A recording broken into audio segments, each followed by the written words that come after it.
Assalamualaikum warahmatullahi wabarakatuh. Waalaikumsalam warahmatullahi wabarakatuh. Waalaikumsalam warahmatullahi wabarakatuh. Alhamdulillahirrabbilalamin. Pada kesempatan kali ini, kami akan menjelaskan makna simbol dalam kehidupan beragama dalam menjalin komunikasi sosial. Sebelumnya, perkenalkan, nama saya Yusra, selaku moderator, dan juga ada rekan saya dari kelompok 5, yaitu Saudari Nisa Disa, Reza Febriantisa, dan juga Saudari Mita Selvi Aryan. Untuk lebih jelasnya mengenai penjelasan materi pada kali ini yang akan dijelaskan oleh Saudari Mita. Padanya dipersilakan.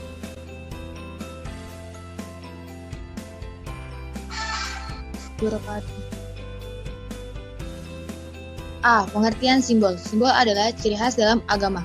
Karena simbol lahir dari sebuah kepercayaan dari berbagai ritual dan etika agama. Simbol dimaknai sebagai sebuah tanda yang dikultuskan dalam berbagai bentuk sesuai dengan kultur dan kepercayaan masing-masing setiap agama.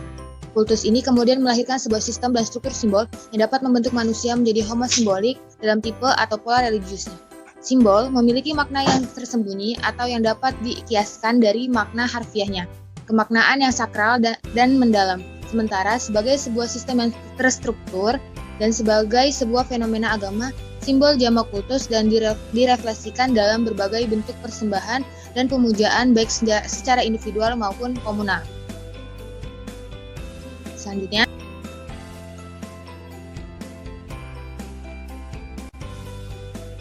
sebagai ciri khas agama, fenomena simbol mewujudkan berbagai model dalam berbagai bentuknya, dan model-model simbol dimaksud sangat koheren dengan berbagai kepercayaan atau teologis. Ritual dan etika agama pada aspek kepercayaan melahirkan model-model simbol yang dapat memberi interpretatif terhadap berbagai wujud Tuhan yang dipercayai, dipuja, atau disembah, baik yang bersifat imanit ataupun transcendent. Kebaikan adalah model simbol moral yang bersifat dosa.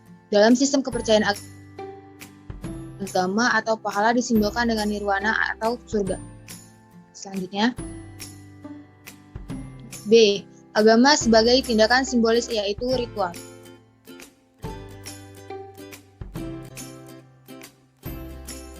Pengertian ritual atau makna ritual. Menurut Susan Lanier, ritual merupakan ungkapan yang bersifat logis daripada hanya bersifat psikologis saja. Ritual itu memperlihatkan tatanan atas simbol-simbol yang diobjekkan. Simbol-simbol ini mengungkapkan perilaku dan perasaan serta membentuk disposisi pribadi dari para pemuja mengikuti modelnya masing-masing. Ritual adalah teknik membuat suatu adat atau agama dari kebiasaan menjadi suci. Ritual menciptakan dan memelihara mitos juga adat sosial dan agama. Karena ritual merupakan agama dalam tindakan. Selanjutnya akan dijelaskan oleh rekan saya yaitu Nastuti. Anissa dia di sini. Baik, di sini saya akan menjelaskan tentang ritual Cina dan agama Buddha. Ritual-ritual Cina kuno berperan penting tidak hanya dalam hal keagamaan, tapi juga dalam kehidupan sosial dan politik orang-orang Cina. Selama pemerintahan dinasti Zhou, secara teliti dan sampai hal-hal yang sekecil-kecilnya, ritual diupayakan untuk menjamin pelaksanaan upacara-upacara secara tepat dalam rangka pemujaan dewa-dewa dan roh-roh leluhur. Mereka juga menandai proses-proses kelahiran, pemikiran, kematian, dan pada saat bergabung dalam kehidupan pribadi. Selain itu, mereka membuat ketetapan-ketetapan untuk mengatur hubungan timbal balik dalam masyarakat feodal. Ibadah, kurban, dan upacara dikaitkan erat dengan pemerintahan sah dari negara dan kesejahteraan setiap klan. Perdamaian serta kemakmuran negeri dan rakyat bergantung pada tepat tidaknya penyelenggaraan ritual-ritual tersebut. Menurut ajaran Confucius, Li membimbing hidup manusia mencegah kecenderungan kepada kejahatan dan menjamin hubungan yang selaras antar individu dalam masyarakat. Hal ini tampak dalam tulisan-tulisannya. Lalu yang ketiga adalah ritual Hindu. Bentuk khas dari praktik keagamaan Hindu adalah cara penyembahan yang disebut puja. Dalam suatu rangkaian ritual, modelnya pakaian dihiasi dan diberi wangi-wangian. Makanan dan minuman dipersembahkan kepadanya, bunga-bunga dipersembahkan dan cahaya dicurahkan di situ. Sepanjang upacara ini, kehadiran yang ilahi dimohon dan dikenang dengan kesolehan batin. Pada kesempatan-kesempatan besar, patung diarak keluar dari halaman kuli atau yatras. Dia disemayamkan dalam suatu kereta perang dan akhirnya dibenamkan dalam beberapa fungsi atau danau yang dianggap suci. Di antara semua upacara keagamaan Hindu, puja adalah satu-satunya yang paling sering dilakukan dalam segala perayaan. Setiap Brahmana harus mempersembahkan sekurang-kurangnya sekali sehari untuk dewa pilihan. Sebelum menghanturkan persembahan ini, para pemuja merecikan sedikit air ke atasnya dan meniarapkan diri di hadapan sang dewata. Lalu yang ketiga, ritual Israel dan agama Kristen. Di Israel ada suatu kultus yang amat sangat rumit di samping persembahan-persembahan harian. Di dalam kitab-kitab Musa, persembahan seperti binatang dan sayuran diberi tempat yang sangat penting. Perayaan yang paling istimewa adalah perayaan Tahun Baru. Pada saat itu alam ciptaan kekuasaan Yahweh, pembaharuan janji dan sangat mungkin suatu ibadah tobat istana diperingati. Hal ini kerap kali ditunjuk seperti perayaan perjanjian pada hari pertobatan selama masa sesudah pembuangan.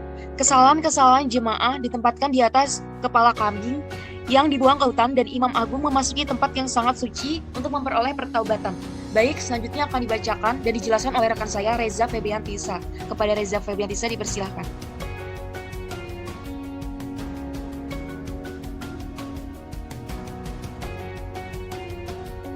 Baik, saya akan membacakan bagian C, makna simbol dalam kehidupan beragama dalam menjalin komunikasi sosial.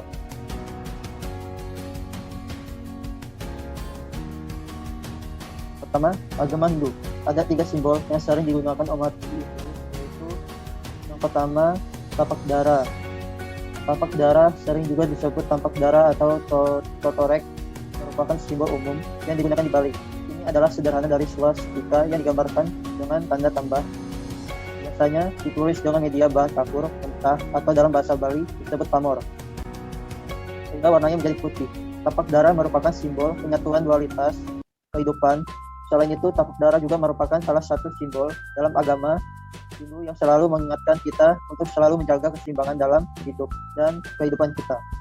Yang B, yang kedua, swastika. Swastika adalah dasar seluruh alam semesta.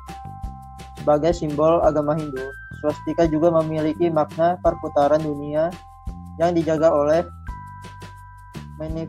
manifestasi kemahakuasaan Tuhan di 8 penjuru mata angin dan terpusat pada jiwa titik tengah.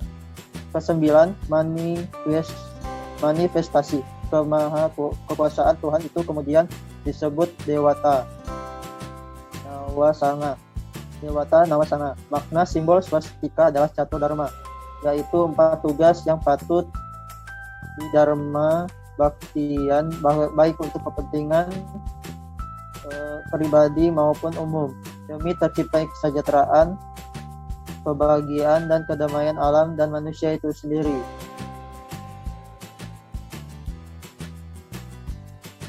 Yang C, yang ketiga, Padma. Padma sebagai stana yang suci dari Ida Sang Hyang Widi dengan semua manifestasinya. Menurut lontar Dasanama Padma atau Dasanama bunga, kata Padma berasal dari bahasa Kawi yang artinya tunjung atau bunga teratai. Pertama, helai daunnya yang berjumlah 8 sesuai dengan jumlah manifestasi Ida Sang Hyang Widi secara di arah 8 penjuru mata angin sebagai kedudukan horizontal.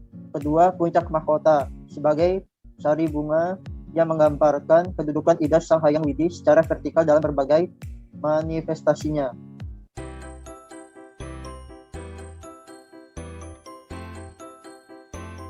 Telah eksis selama kurang lebih 2.600 tahun, memiliki beragam simbol yang mengekspresikan daerah perkembangan simbol tersebut. Beraneka ragam bentuk simbol budaya yang ada di vihara seperti yang sering ditemui di setiap vihara seperti simbol pagoda yang ada di vihara Dhammasala, pagoda yang terdapat di vihara Soekong Apollo Vitespara. Selain itu, pagoda Apollo Vitespara di kawasan vihara Buddha Gaya Watugong, Semarang. Pagoda ini memiliki warna yang cerah yang dapat mencuri perhatian orang. Yang menarik dari pagoda ini adalah ia dibuat 7 tingkat yang melambangkan makna bahwa seseorang pertapa akan mencapai kesuciannya pada tingkat ke-7. Selain itu ada naga, lampion, dan tao. yang hampir bisa ditemukan di setiap vihara. Simbol-simbol tersebut merupakan ciri khas yang terdapat keberadaannya. Seperti pagoda yang ada di vihara budaya, pagoda tersebut sudah ada sejak tahun 1956 dan memiliki 9 lantai. Simbol budaya yang terdapat di setiap vihara memang punya keunikan tersendiri. Selanjutnya akan dibacakan oleh Raka. Baik, selanjutnya yang ketiga, agama Kristen. Salib dikatakan sebagai sebuah simbol. Dalam salib sesuatu hal yang lebih dari apa yang terlihat, sehingga dalam upaya memahami makna ibadah mencapai pengertian maksud dari makna simbol salib. Bahwa salib menurut umat Kristen adalah kekuatan ilahi yang termanifestasikan ke dalam simbol salib. Bagi mereka, hanya dengan melihat salib ini mereka akan merasakan kekuatan Tuhan. Bahkan bagi umat Kristiani, salib merupakan jalan satu-satunya menuju kebebasan dan mencapai kehidupan yang abadi. Proses komunikasi sosial antara masyarakat Kristen dengan agama-agama lain melibatkan proses-proses sosial yang sangat beraneka ragam, yang menyusun unsur-unsur dinamis dari masyarakat, yaitu pikiran, diri masyarakat terkait dalamnya proses sikap, tindakan, proses tingkah laku, dan struktur sosial yang ada. Proses komunikasi antar agama Kristen dengan agama lainnya dapat terjadi di mana saja. Slide selanjutnya.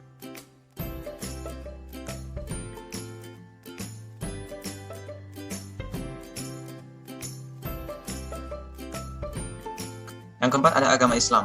Beralih kepada simbol yang satu ini, yaitu simbol non-materi. Dalam agama ini terdapat simbol yang berupa tidak terlihat, bukan dalam bentuk bangunan atau uang, melainkan hanya seperti sebuah simbol yang hidup dalam agama Islam.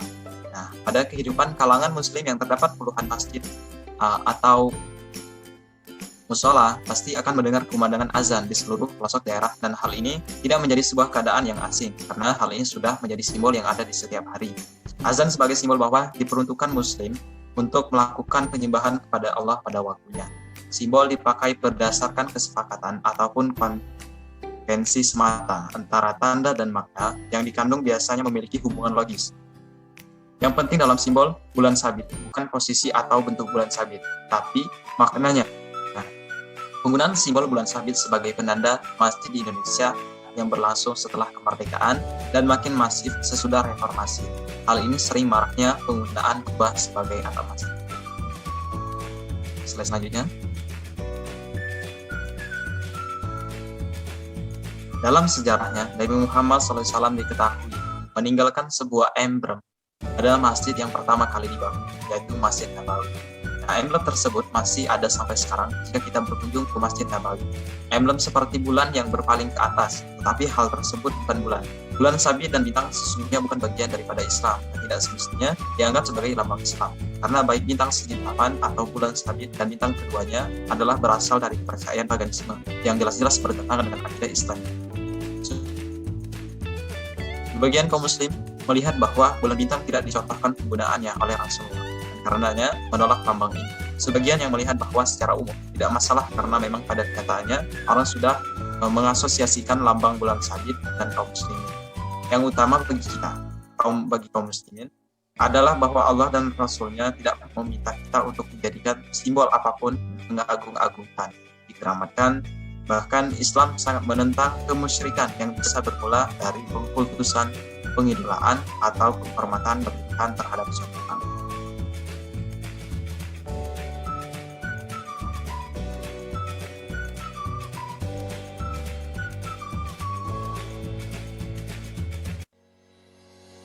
Baik, itu tadi penjelasan materi mengenai makna simbol dalam kehidupan beragama dalam menjalin komunikasi sosial. Semoga penjelasan tadi dari kami, Bapak, bisa bermanfaat bagi semuanya. Kami akhiri, wabillahi taufiq wal hidayah.